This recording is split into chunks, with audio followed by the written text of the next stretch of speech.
Hey, welcome to How to Build Your Own Home. This is Keith, and we are here at Tranquil Storm. This is an owner builder, friend of mine, Steve. He's building this home himself. We're going to do a walkthrough of it, talk about a lot of things, questions he has, thoughts I have. So join us with this walkthrough at the framing stage. We're here at the window, and Steve is installing some flangeless windows. All right, it's a very rare situation. Steve, why did you choose to go with a flangeless window? And what is a window without a flange? Well, to tell you the truth, I got the windows and I didn't realize they were flangeless. Oh. So we're installing flangeless windows because that's what we got. Okay. But we did order these windows because of they're aluminum with a thermal break. They have low E glass, and they have, we're just doing dual pane. Okay. So I didn't think it was worth it to go to the triple pane with the, where we're at. So why are the windows not in there? You installed those after this, right? Yes, which that does make it nice. I mean, as you can see, these are very big windows, 8 feet tall. And so these frames actually just pop off. Our windows are already put together, but those you clip over, have to take the side off first. Okay. Pop those off, and then you slide the window in, pop those back in, and it applies the pressure. There's little seals against here. Oh, okay, I feel that. Yeah. I have a rubber seal behind this, and the pressure of that actually keeps it against it. Is that a good seal? Yeah, so the seals here, none of these windows open, so we should be airtight, especially how we're caulking around these windows.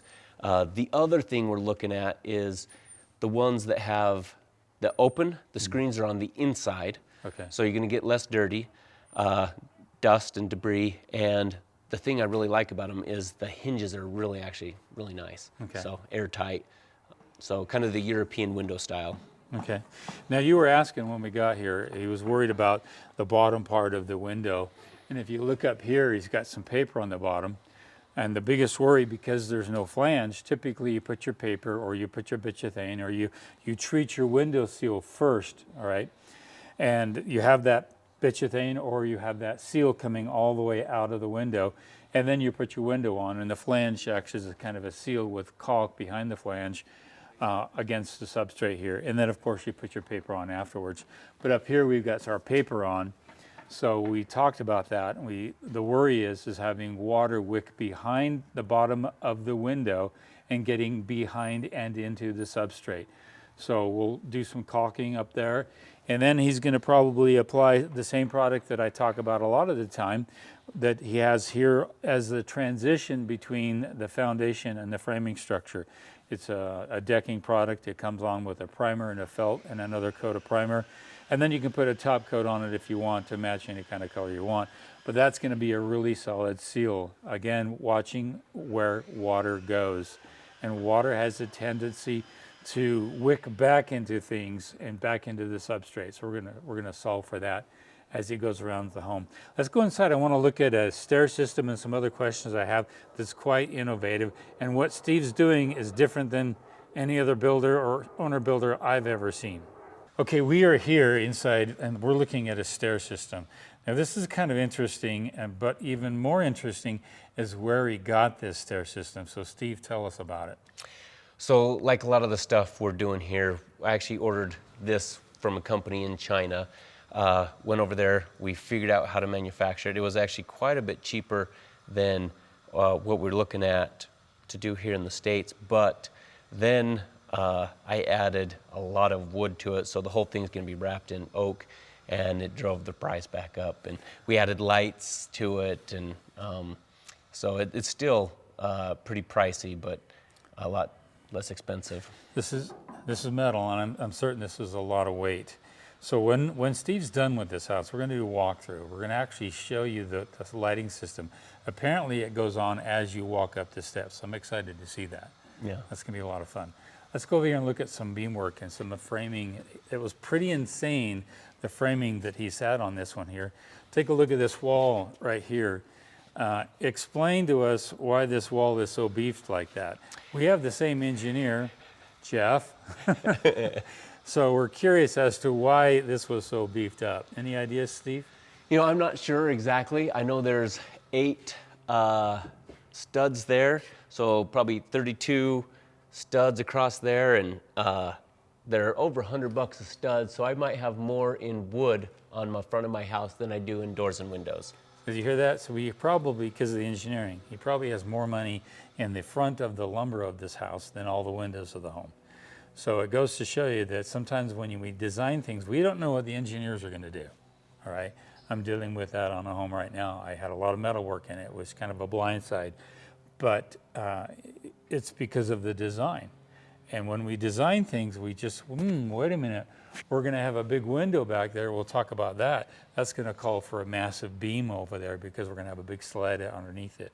It's the same thing here. This is going up extremely high, and it has to accommodate for shear, and it also has to accommodate for support a massive header structure, meaning a lot of timbers are up high, landing on massive headers, and it's all coming down in this particular location. So it's a double combination, but still looks like a little overkill, Jeff. Okay, let's go over here and take a look at this beam. Okay, we're here at the back of the house here. This is an open living concept.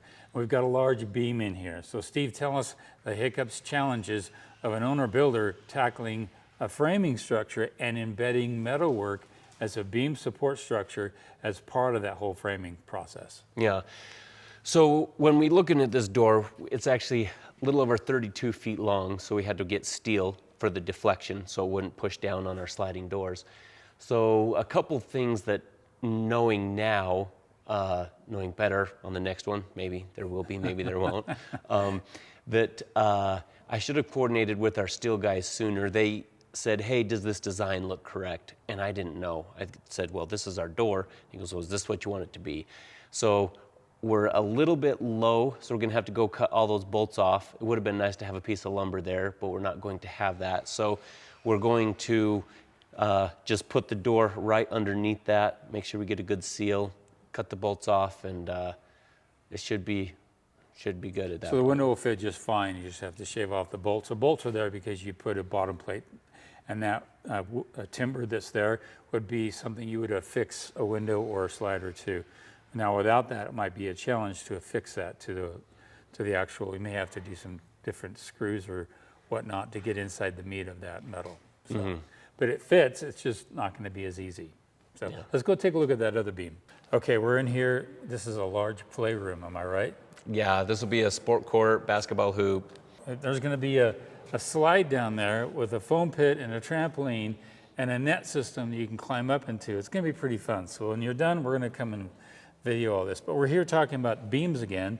We've got a massive beam up here. This is called a Glue-Lam beam. Now you weigh your costs between metal, wood, and it probably would have been less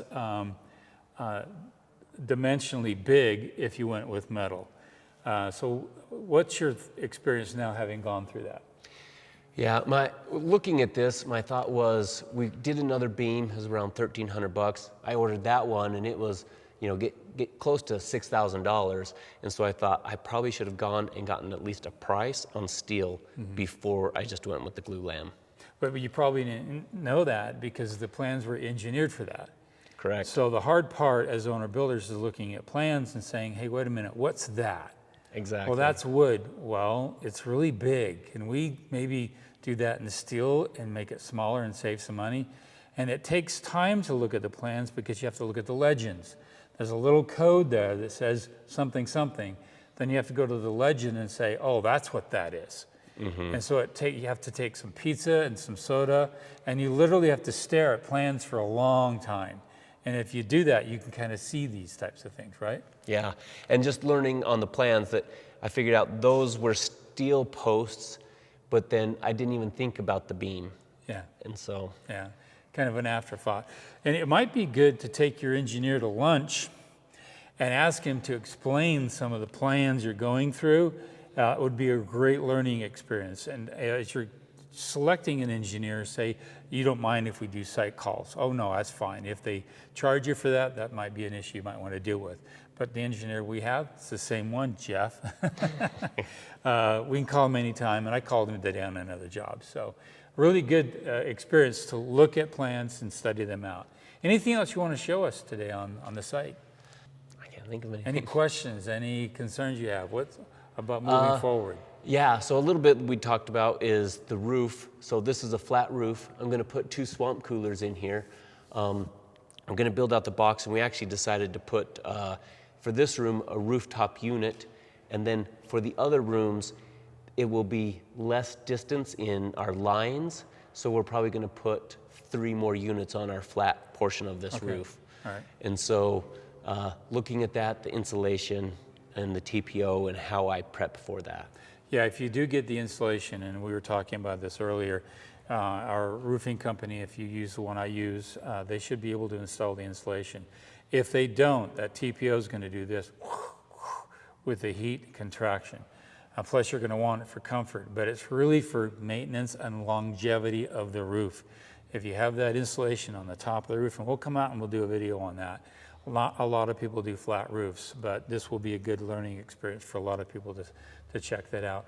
We're going to come back again, probably after he's got mechanical, go through some stuff, maybe even do another video as you approach finish, and then we'll do a final video. It'll be a great video of the whole project. Are you going to do the pull-in this year, or are you going to wait to do that another year? Yeah, I'm actually in design phase right now, so I'm going to try to get that going. I wish I would have gotten that engineered and all set when we started, but I just didn't. Well, the good thing is usually that's a separate permit anyway, so you can get a CO on this and move in, have that all done, and still work on the pool. But tying it and binding it with this permit makes it a headache. So usually a separate permit anyway is the ideal way to go on that. We'll do some videos on that. We'll come back again, Steve. Thanks for letting us walk through your house again. Again, this is Tranquil Storm, owner-builder building a 20,000 square foot fun house. We call it a fun house because it's the Tranquil Storm. We'll see you guys again on the next post.